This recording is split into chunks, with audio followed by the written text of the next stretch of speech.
online gitu ya. Namun ini tidak tidak menghalangi kalian untuk bisa memakai lab tersebut. Jadi jika ada yang ingin membutuhkan penggunaan lab ya untuk kebutuhan mengerjakan tugas ya silahkan, asalkan penggunaannya nanti bisa dipertanggungjawabkan. Artinya ya kalian sebagai pengguna lab itu ya harus bertanggung jawab dan jangan sampai ada masalah di ketika penggunaannya. Ya masalah sepele lah, seperti contohnya rame di sana ya, ngobrol terus bercanda, padahal kan di situ tahu bahwa di situ menjadi satu ruang dengan ruangan dosen. Jadi harap memahami pelaksanaan aktivitas ketika kalian mengerjakan tugas di sana ya harus paham di situ cuma kalian saja. Jadi untuk praktikumnya nanti akan saya lakukan secara online, tetapi kalau kalian membutuhkan menggunakan lab gitu ya silahkan.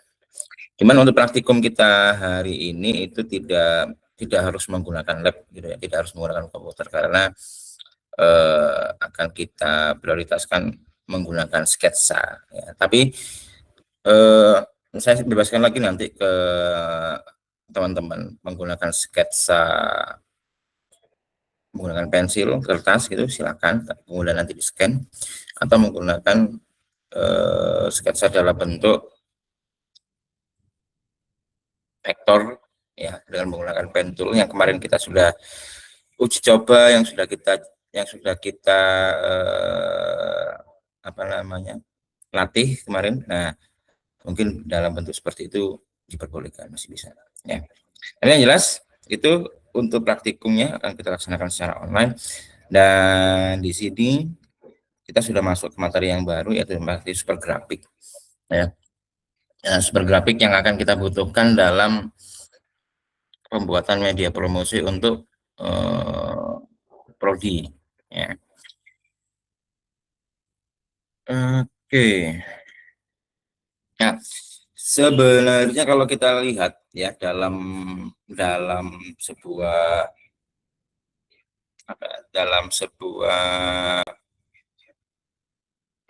aktivitas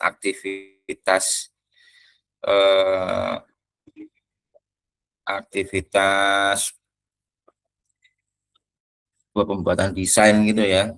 Kalau kita lihat, kalau kita perhatikan, contohnya gini sih, dalam sebuah event loh katakanlah, dalam sebuah event yang berlangsung, contohnya kayak Piala Dunia, Piala Dunia sepak bola, itu kan ada logonya juga ya, terus kemudian ada logo, terus kemudian setelah itu media-media yang akan dimanfaatkan itu apa saja, mulai dari live ya, tayangan live-nya, terus kemudian nanti ada info pemainnya, kemudian ada iklannya, pertandingannya, jadwal pertandingannya, billboard yang akan ditampilkan di iklan di billboard, terus kemudian ada iklan yang di televisi, macam-macam banyak. Nah, artinya ketika membuat elemen-elemen desain di situ ya, nggak cuma sekedar logo saja. Logo itu nanti kemudian akan diturunkan dalam bentuk gambar grafis. Nah, gambar grafis di sini wujudnya dia menyesuaikan dengan objek utamanya. Objek utama di sini bisa berupa logo tadi. Nah, merepresentasikan logo yang sudah ada, terus kemudian diadaptasi menjadi super grafik, sehingga elemen-elemennya tetap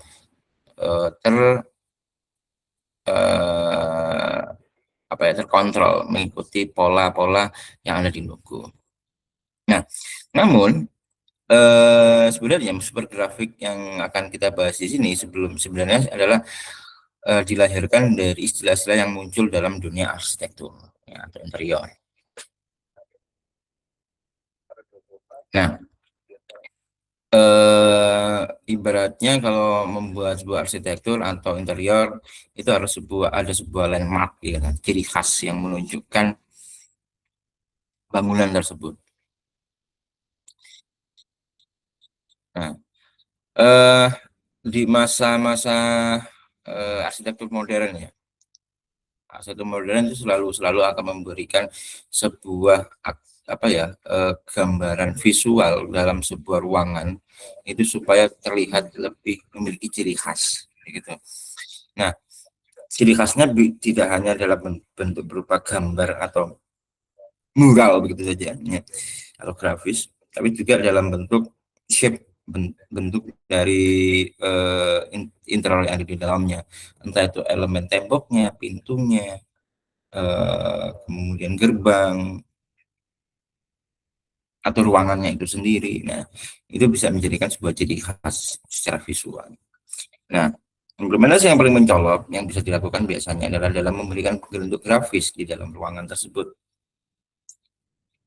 Ya, dalam bentuk apapun, entah itu tulisan, entah itu objek grafisnya itu sendiri. Nah, ini kelahirannya dimulai dari apa istilah yang dimunculkan dari interior.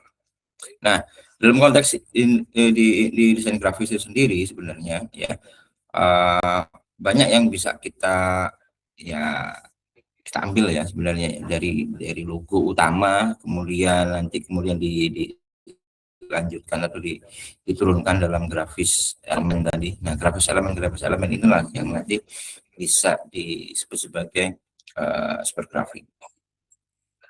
Nah, tentunya dalam super grafik di sini memang harus bisa mencirikan logo utamanya. Namun nanti keturunannya itu bisa diwujudkan dalam atau dikombinasikan dengan fotografi, tipografi, warna. Nah, kita harus lihat satu kesatuan utuh ya, supaya masing-masing elemen ini memiliki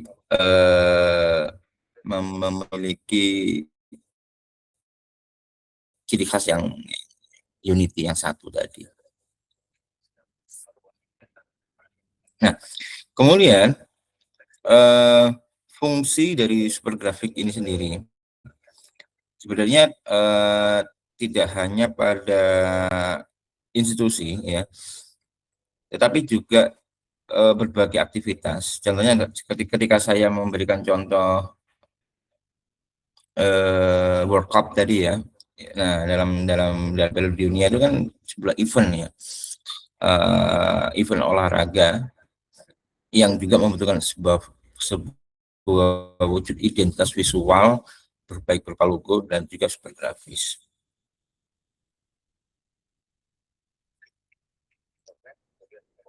Nah, kemudian dalam fungsinya super grafis tidak hanya sebagai identitas saja, ya tidak sebagai identitas visual saja, tapi juga paling dia memiliki nilai estetis itu sendiri yang bisa meningkatkan kepercayaan terkait dengan identitas institusi, corporate ataupun event tersebut atau produk malah jadi. Ya. Kemudian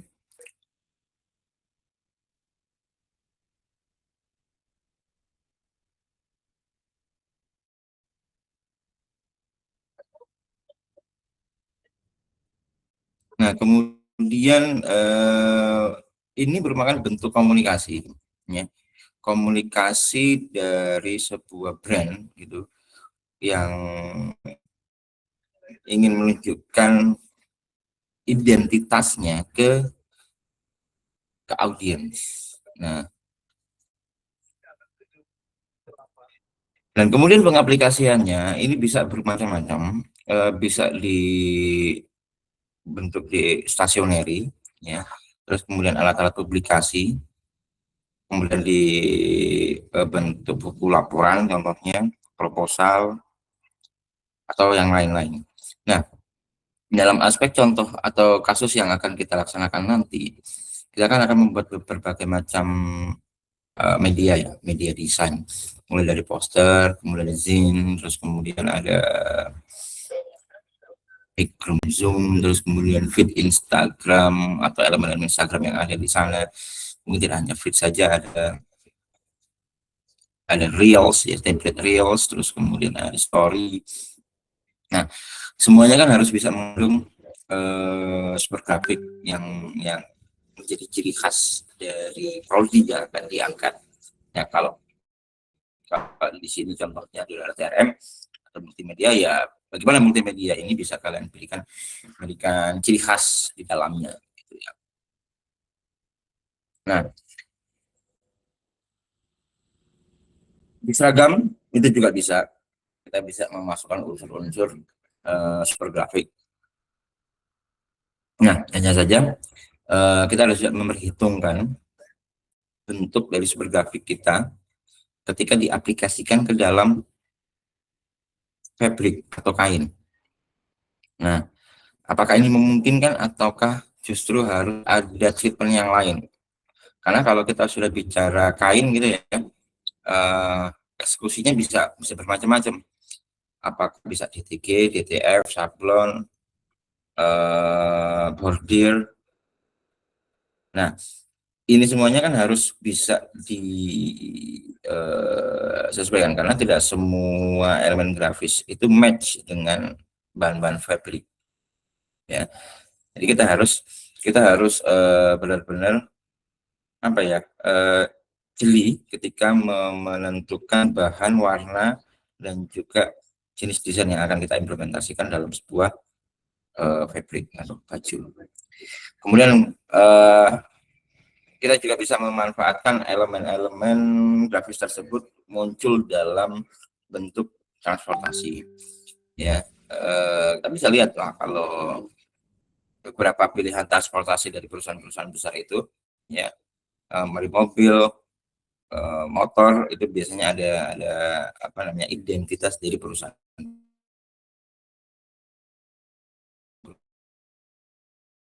yang mereka miliki. Manfaatkan dalam untuk memasukkan elemen-elemen grafis.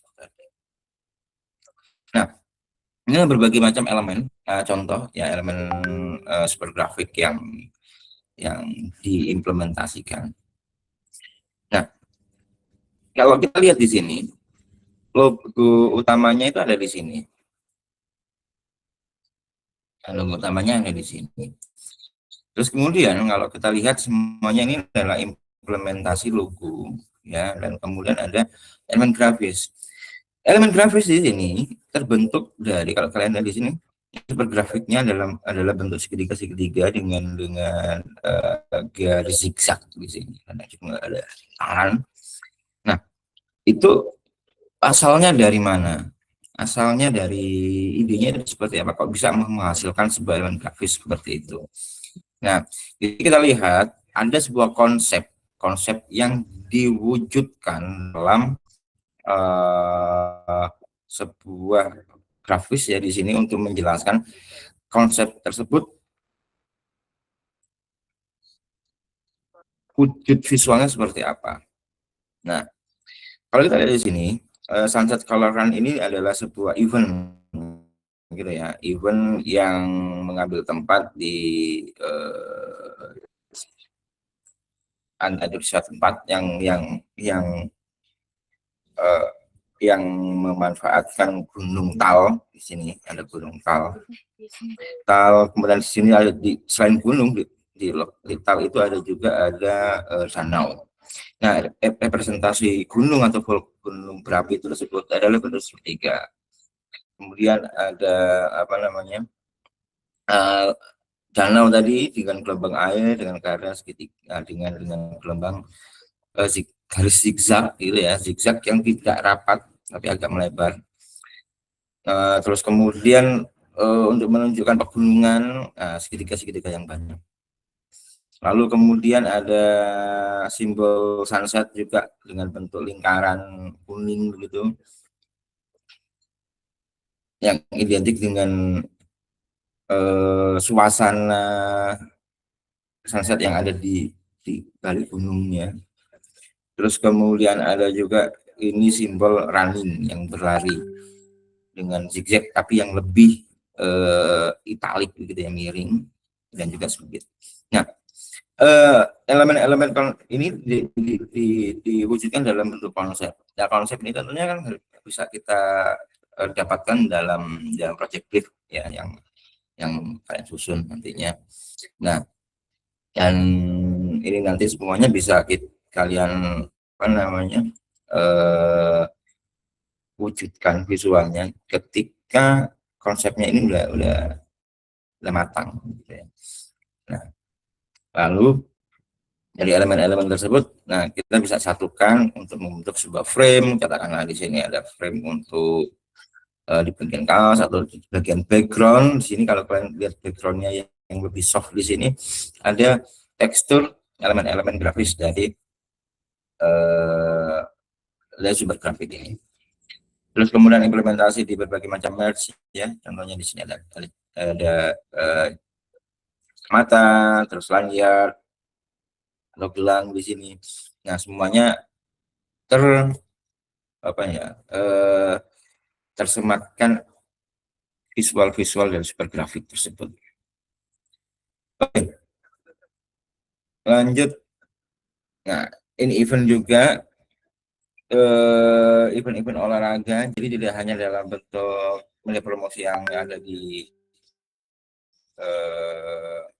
apa namanya iklan saja, ya, tetapi juga berupa medali, kemudian tas, ada baju untuk atlet juga, ya semuanya itu bisa diimplementasikan. Artinya jika kita membuat sebuah super grafik harus bisa lebih dinamis, mengisi ruang-ruang yang akan dimanfaatkan sebagai media promosi. Nah, kemudian ini juga dari sisi apa namanya tipografi. Jadi tidak hanya grafis ini bisa kita munculkan dalam bentuk tipografi juga, ya. Kita bisa manfaatkan dalam bentuk shape, ya. Shape yang diwujudkan menghasilkan sebuah teks gitu ya, atau tipografi. Kalau kita bisa lihat ini ada lingkaran, segitiga, persegi, itu semuanya tersusun sehingga menghasilkan sebuah teks Pride Afrika. Dan ini bisa kita manfaatkan sebagai super grafik juga sebenarnya. Jadi tidak hanya dalam bentuk font ya atau typeface yang utuh gitu, tapi kita membuat lagi dari bentuk basic shape. Nah, implementasi yang lain juga bisa ke berbagai medium juga. Dan kita harus bisa menstrategikan komposisi penempatan elemen grafis itu supaya tidak monoton dan supaya lebih atraktif, ya. Jadi kita harus bisa, tapi meskipun berbeda, tapi bisa memiliki ciri khas yang sama, masih memiliki kesamaan dari sisi shape super grafiknya. Nah, ini kalau dari contoh push ya, logo kampusnya sudah ada. Kemudian tinggal melihat brand personality dari pangkat itu seperti apa, lalu dieksplor dari sisi grafisnya yang kira-kira sesuai, yang inline dengan brand personality-nya tadi. Nah, sehingga di sini kalau kita lihat super grafiknya bisa diwujudkan seperti ini ya, garis-garis dengan kayak seperti gelombang apa namanya gelombang air yang ditetes begitu. Lalu kemudian, nah ini juga dari sisi contoh media yang ada di kampus, di mana ada grafis dan foto itu dikombinasikan.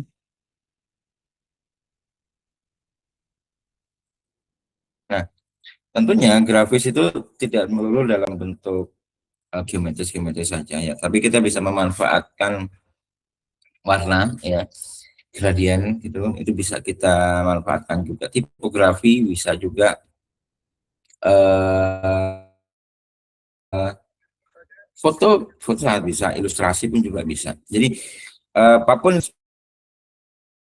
sebenarnya bisa kita asalkan nanti bisa secara konsisten dan secara Unity itu bisa memperlihatkan brand personality dari produk atau institusinya. Dan kita masih bisa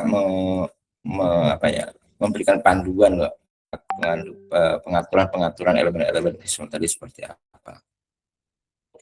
Nah, berbagai macam cara di sini yang bisa kita manfaatkan. Artinya ketika kita membuat sebuah super grafis, mungkin tidak langsung bikin grafisnya aja, tapi kita harus menstrategikan seperti apa. Kita harus tahu dari sisi audiensnya itu seperti apa. Audiensnya kita nanti kayak gimana sih? Mereka tipikalnya seperti apa? Mereka bisa memberikan empatinya itu kayak gimana? Mereka ketika mereka suka apa ya? Mereka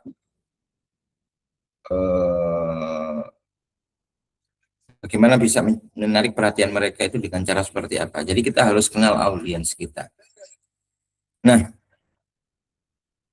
di sini project brief ya, yang disusun nantinya itu kan berpengaruh di sini ya dengan untuk strategi ini. Jadi project brief, creative brief. Jadi project brief kemudian tulisan ke creative brief. Nah, creative brief atau design brief yang kalian susun itu adalah paling tidak bisa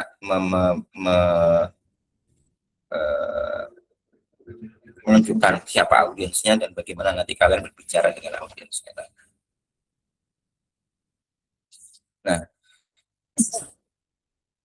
kemudian di sini kita harus tahu brand identity kita, terutama kalau kita fokusnya nanti di teknologi negasi multimedia ya. Jadi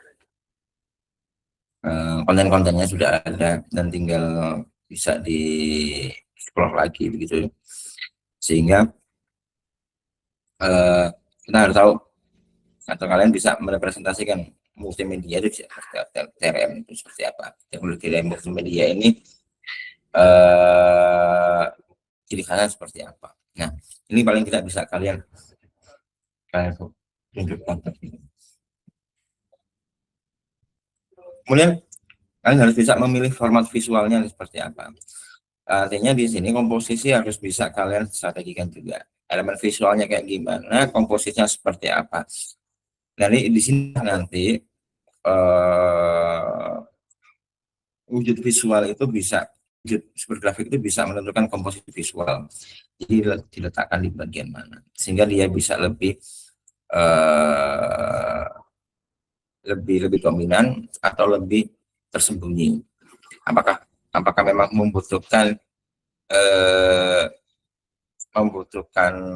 perhatian ataukah hanya cukup untuk menunjukkan ciri khasnya saja. Nah, kemudian optimalkan ya elemen visual yang diciptakan. Artinya di sini kalian harus bisa melihat medianya. Apakah medianya ini yang dicetak ataukah medianya ini nanti diterbitkan atau ditunjukkan dalam media digital saja. Nah, media digital kan dalam bentuk video, tidak hanya video saja, tapi bentuk gambar juga yang dimunculkan dalam HP, handphone seperti itu. Nah, kemudian kalian harus bisa menguji dan memperkirakan ukuran ini bisa relevan nggak, bisa terlihat nggak.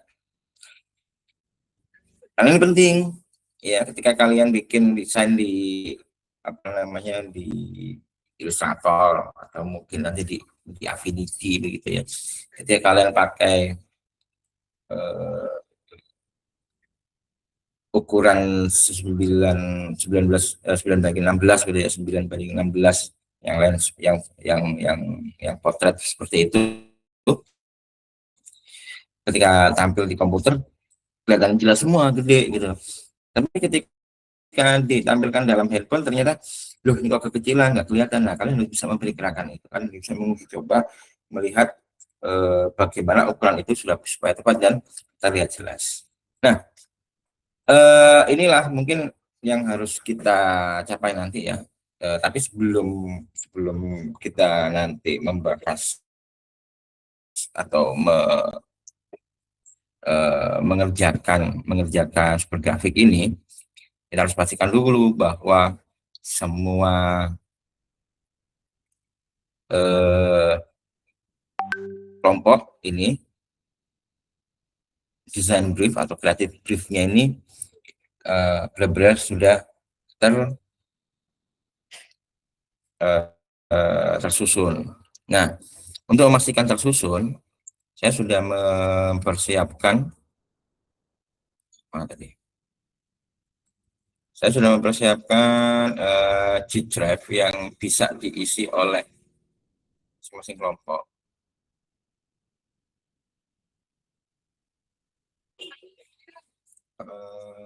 Berapa sih kelompoknya?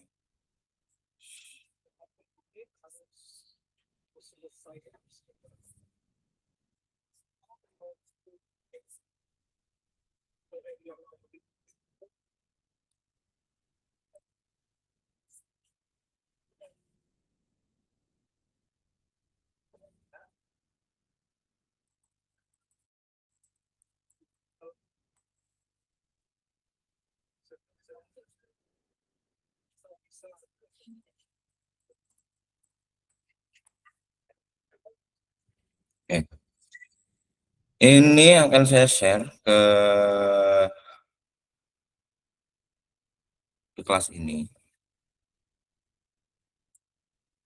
Nah, nanti silakan di-update gitu ya, dengan mengisi masing-masing folder timnya itu dengan folder project brief gitu atau design brief dalam bentuk Word. Nantinya akan saya berikan atau saya review secara online nanti pada saat praktikum, dan sekaligus menentukan atau menstrategikan bagaimana bentuk super grafis nantinya yang akan kalian rencanakan. Nah, tentunya kalau kita ngomongin style grafis pun kita harus connect dengan yang namanya style design. Nah, oke, saya share dulu.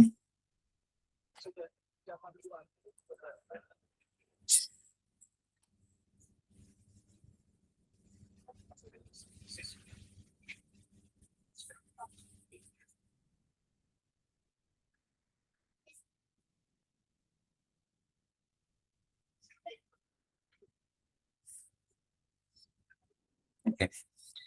Silakan akses di sini untuk G Drive-nya. Masing-masing kelompok nanti bisa mengupload creative brief-nya di situ. Atau mungkin nanti kalau masih belum atau masih bingung dalam menyusun creative brief, bisa kita diskusikan nanti pada saat jam perkuliahan, jam praktikum ya. Jadi nanti akan saya buka untuk sesi online untuk diskusi terkait dengan creative brief dari masing-masing kelompok. Oke. Sampai sini ada yang mau disampaikan atau ditanyakan? Silakan.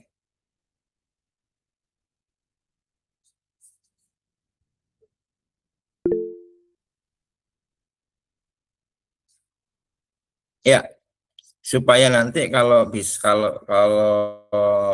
dalam bentuk web bisa saya berikan catatan-catatan gitu ya, atau saya kasih komentar gitu. Soalnya kalau saya pakai, kalau kalian uploadnya PDF atau apa, mau format apa yang ideal ya Word sebenarnya, karena nanti kalau kalian upload ke mana G Drive langsung bisa saya komentari di situ langsung di dokumennya. Oh ya, Terus kemarin kelas ini sudah ini ya, nyusun RPP ya. Nah, RPP yang sudah disusun kemarin, tolong diupload juga di situ, di folder itu, eh, di luar kelompok saja, karena RPP kan dikerjakan oleh seluruh seluruh semua kelompok ya. Taruh saja di folder 2B, kelas 2B itu. Nah, setelah itu nanti akan saya cek juga terkait dengan RPP-nya. Kemungkinan nanti hari Jumat lah akan kita bahas itu RPP-nya di Prodi. Tapi setidaknya nanti ada dua yang akan kita lakukan nanti kita mulai jam 1 aja ya. Jam 1 lagi kita akan mulai, kemudian nanti sampai selesai deh, sampai sore kalau masih ada yang ya visitasinya nanti online.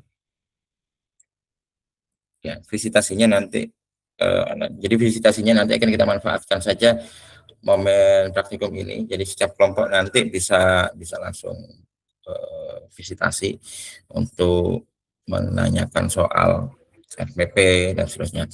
Kemudian kalau untuk masalah apa lembar visitasi ya, lembar visitasi nanti dicatat aja dulu apa yang kalian kalian konsultasikan, apa yang kalian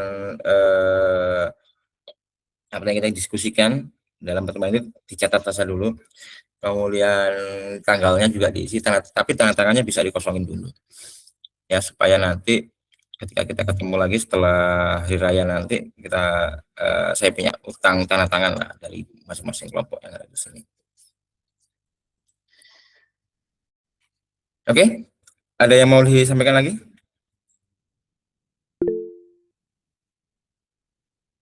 Yang lain? Izin Pak mau nanya terkait materi hari ini. Hmm. Sebenarnya bukan mau nanya sih Pak, Bapak ada kayak semacam referensi dari brand yang punya super super desain itu yang menurut Bapak menarik nggak Pak? Kalau menurut saya banyak ya. Eh, Gini, kamu harus banyak-banyak memperkaya visual library kalian ya. Kalau memang mau tahu lebih banyak yang lebih menarik begitu, bisa kalian kunjungi di websitenya apa itu namanya tuh, kayaknya Arjok itu. Nah,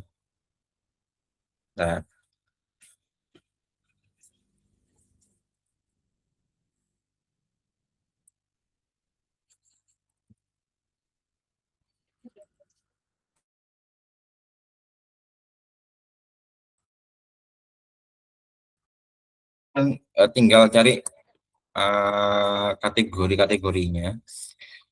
Mau nyari kategori apa, desain, terus tapi desain itu kan banyak ya. Kalau mau yang temanya pendidikan ya tinggal di split dengan yang tema pendidikan gitu. Karena gini, bagi saya yang menarik itu adalah yang bisa berani tampil berbeda. Ya. Eh, Tidak terlalu formal dan lebih penting lagi berani mengambil resiko. Nah, kenapa saya bilang mengambil resiko? Karena gini,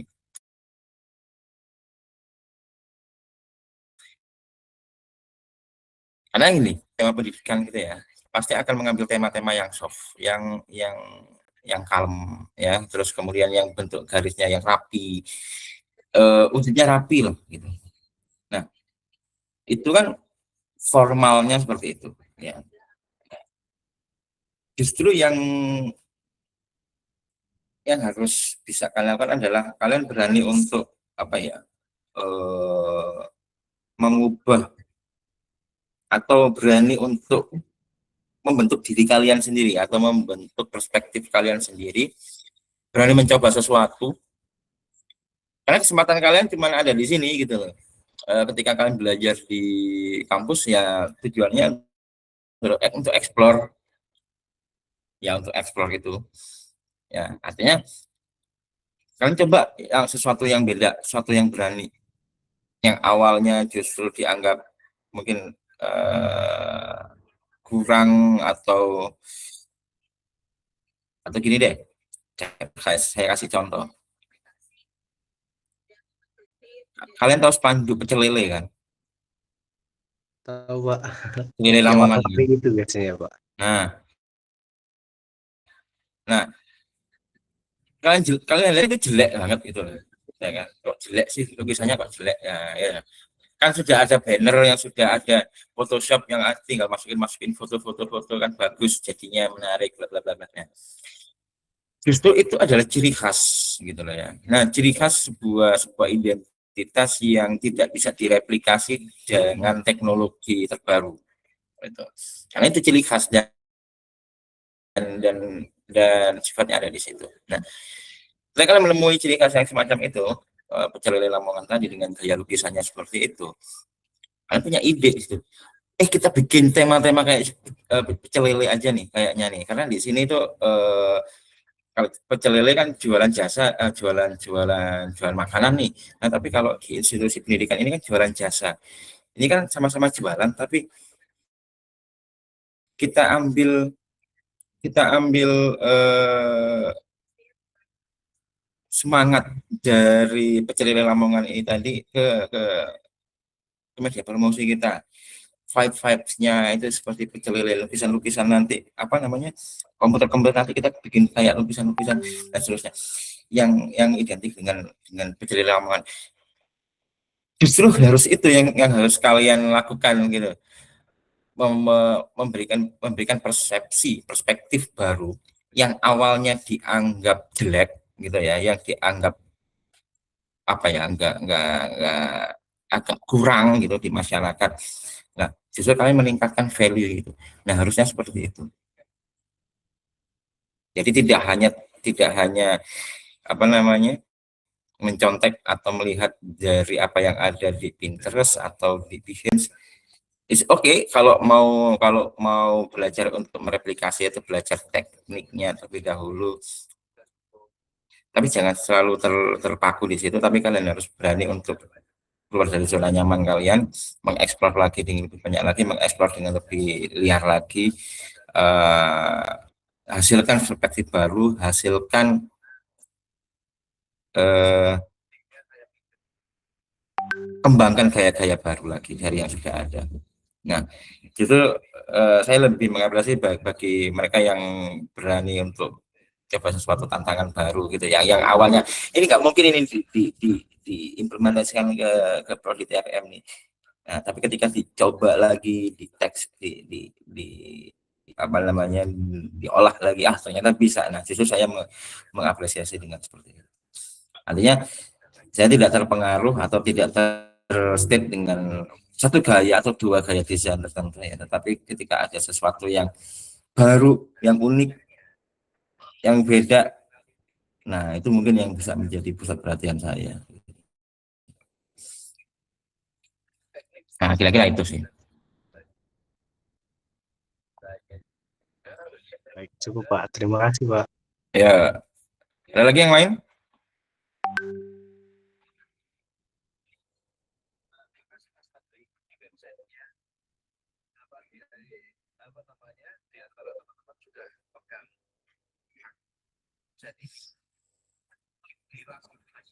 Halo, ada lagi? Cukup Pak. Sudah Pak. Cukup Pak. Oke.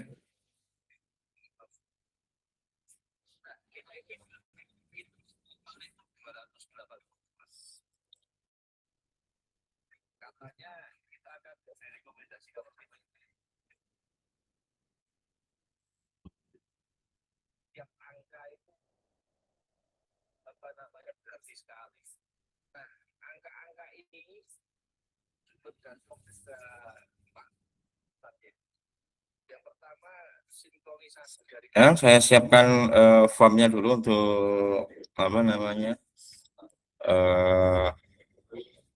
untuk presensi ya.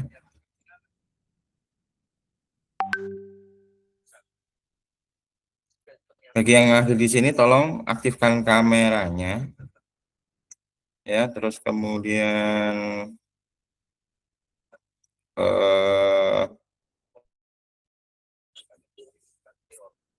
aktifkan kameranya, kemudian screenshot untuk bukti kehadiran pada minggu ini.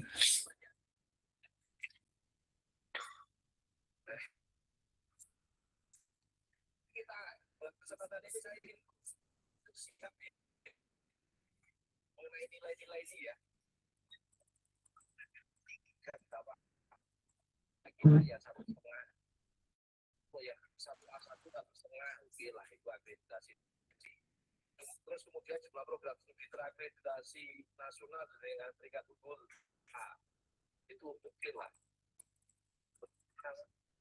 sarjana yang terakreditasi internasional nilainya ini sudah kita masukkan ya nggak bisa ini baru 15 bisa kita masukkan.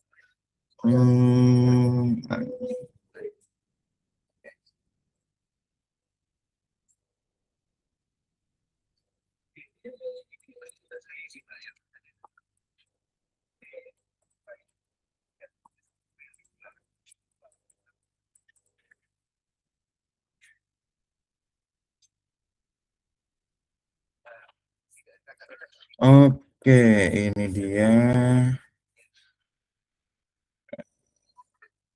link yang bisa kalian isi. Mana nih chatnya?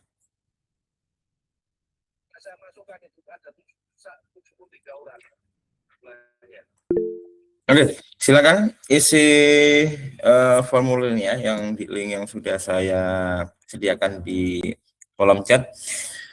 Kita ketemu lagi nanti jam 1 ya, untuk membahas, mungkin lebih banyak membahas di PBL aja. Jadi selama sebelum jam 1 itu mungkin bisa disiapkan juga untuk RPP dan juga creative brief dari masing-masing kelompok yang kalau bisa langsung di-upload aja di G Drive supaya nanti pada saat jam 1 bisa kita bahas satu persatu dari setiap timnya. Ya, baik, itu saja dari saya. Terima kasih atas waktunya pada siang hari ini. Kita ketemu lagi nanti jam 1 secara online ya, di link yang sama di Jimit ini. Ya, terima kasih. Selamat siang semuanya. Selamat lanjutkan aktivitas. Selamat siang, Pak. Terima kasih, Pak. Terima kasih, Pak. Siang, Pak.